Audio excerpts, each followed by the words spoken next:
the Transformers Prime Beast Hunters Deluxe Class Bulkhead. This is a really cool looking figure and has that beast look to it. Now, this design does not appear in the show, so there's no reason for Hasbro to make this figure. It would have been really cool if they had used this design in the show, cause this has that beast hunter look to it. The head, arms and legs are attached by a ball joint, but the elbow and the knees are attached by a hinge joint. There are a lot of colors in this figure: orange, black, rustic gold, metallic white and blue, and finally green. If you notice carefully, there are three tones of green: this one, and this one, and same in the back: this one, and this one. This figure comes with a weapon called the dragon grinder, and here it is. Let me just remove that. So yeah, if you just press this thing spins. So mine is slightly jammed because I've been using it from a long time. Yeah, it looks really cool. This blue blade and then this rustic gold color and then this dragon fossil look to it. This can be attached in many places. So one place is this part, I showed it to you already, and another place is back here. And it looks really cool when you place it back there. And then you can also attach it on the sides over here. This side, and there's another hole like that on this side as well. So let me just attach it over here. It doesn't look that cool, but the final place is over here on the arms. Just a sec, it's over here. Yeah, this is my most favorite place and I'll just tell you why in a second. The coolest part is when you attach it over here, you can literally knock out a Transformer Spark from under its bonnet or whatever shield it has. So let me just remove this first, and this is the pose. So it just goes under the bonnet like that and then grinds it. So for example, this is the bonnet in Bulkhead, and then it just goes under here and then just grinds the Allspark. So that's the greatest advantage of the dragon grinder, and that can only be achieved when the grinder is placed in this area. Now let's transform it. First, let me remove this dragon grinder off its hand. Yeah, so the first step we are going to do is turn it to this angle, and then you can see its spine here. Technically it's not a spine, but still a part of the figure. Just open that part, it extends like this. So this is the pose where we need it to be now. So first we just have to break open this part over here like this. Yeah, it just breaks open like that. For now, let's lower the symbol, and then let's push this whole part over in the front. So yeah, like this. Let's just keep it in this pose, and now let's just push it. And now we need to make sure it snaps into place along with this. It's pretty hard. It snapped into place. So now we'll move on to the hands. Now we'll have something like this. So first let's turn the hand in such a way that the ball joint will be open on this side. And now this swivel is a little bit tight, but then we just have to turn the hand all the way around in the swivel joint. It's pretty hard, but then we just have to. The swivel joint is pretty tight, so what I did was I removed this thing off the ball and socket joint and then turned it. It'll be a little bit easier. So right now we should have something like this. Let's just fold this like this, then it should snap into place like this. Okay, now let's do the same thing on this side. Did the same thing with this side. I just turned the swivel joint, and now let me fold this as well. So remember, the fish should face down. Yeah, so I folded it, and now the next step is to attach this part over here. Let's start that off with attaching this part inside this gap over here, just like this. Yeah, so we are done attaching, and now let's open these feet pieces like this.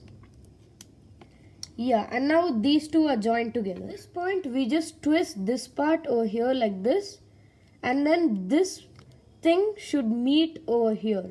But before that, if you notice carefully, there's a gap over here. Actually there are two gaps, so we attach these two inside those gaps, just like this. Once we are done with that, let's just fold this onto this part over here. It's pretty hard. We have to do it.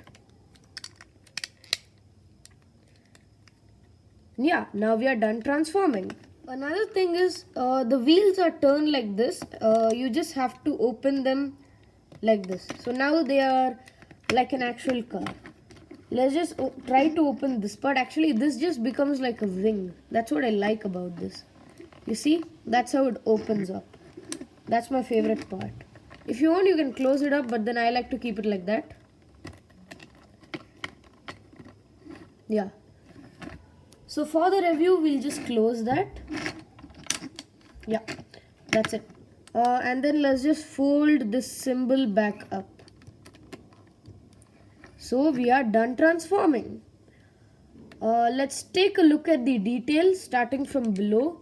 So the part I don't like is the hands protruding out like this. So you can see all these engine details here make it look like an actual car.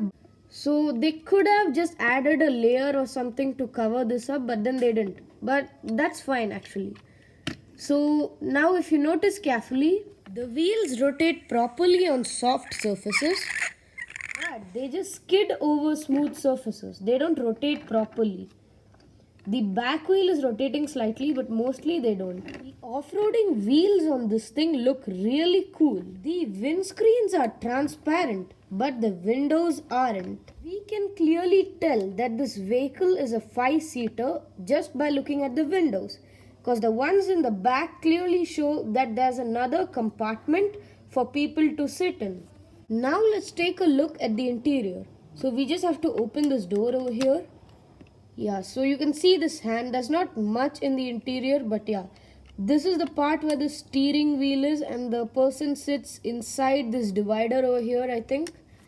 Let's close this up. Let's try to look at it from the other side. Yeah, the same thing on this side. So the person sits inside here and here's the steering wheel. You can take the dragon grinder and attach it over here.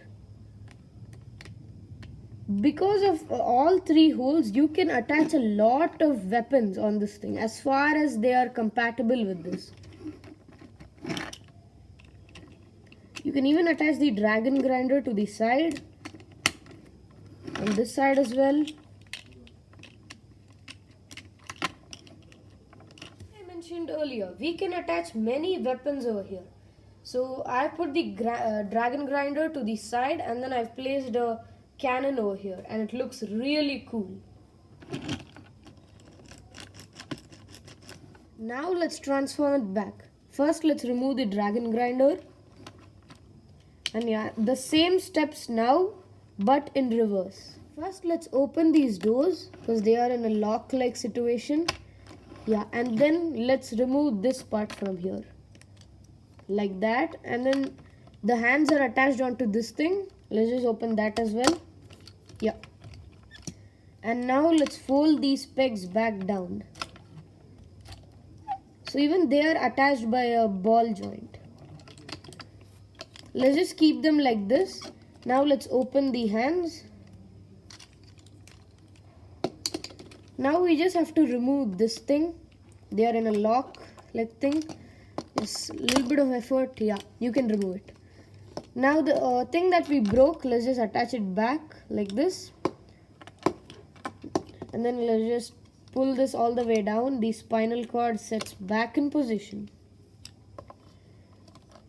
Now let's close the Autobot symbol like this. And then you have to twist this part again to make the hand back to normal. And do the same thing with this hand as well. Turn the hands back to normal. Let's just open this hood and keep it in its correct position like this. You can open the wings up as well. Make it look cool. Yeah. Now let's open the legs. The hands in the normal position. That's it. We've transformed it back. Let's just attach the dragon grinder in the back for now.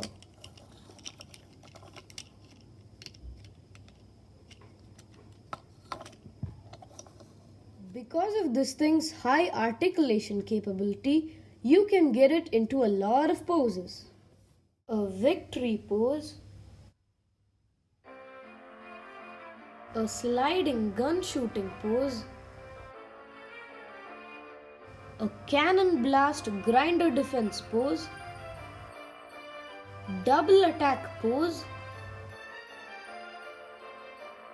a grinder spark knockout pose, and finally a kick attack pose.